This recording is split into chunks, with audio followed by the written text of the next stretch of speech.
Yan! Tama yung sinabi ni Ma'am Juliet. Kapag hindi pa kayo sanay magsalita sa harap ng kamera, okay lang po yan. Masasanay din po kayo. Practice makes perfect nga, di ba? Wala namang masama guys, walang masama kung magbulol-bulol kayo diyan sa harap ng kamera. Okay lang 'yan. Tawanan nila kayo. Wala ko yung pakialam. Huwag niyo silang pansinin.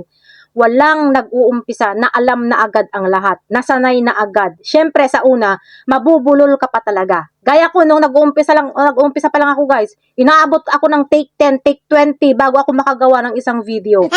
Malamunggo na yung pawis ko kahit naka-aircon naman, wala na talaga. Naiinis na ako.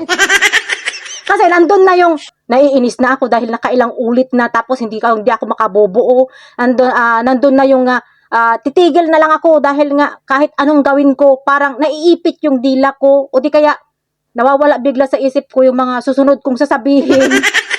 Pero katagalan guys, nasanay na ako. Kaya wag kayo mahiya kung nabubulol-bulol kayo dyan sa harap ng kamera. Ang gawin nyo para hindi kayo ma-pressure, isipin nyo na yung kaibigan ninyo yung kausap nyo dyan sa harap ninyo. Huwag nyong isipin na cellphone yan or huwag nyong isipin na kaya kayo nagvi-video dahil marami ang manunood dyan sa video ninyo.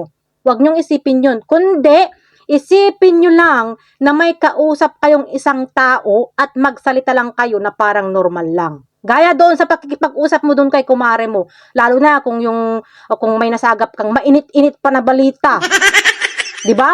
Normal ka lang magsalita kapag ganoon, 'di ba? So ganun lang din yung gawin niyo guys kapag gumawa kayo ng video.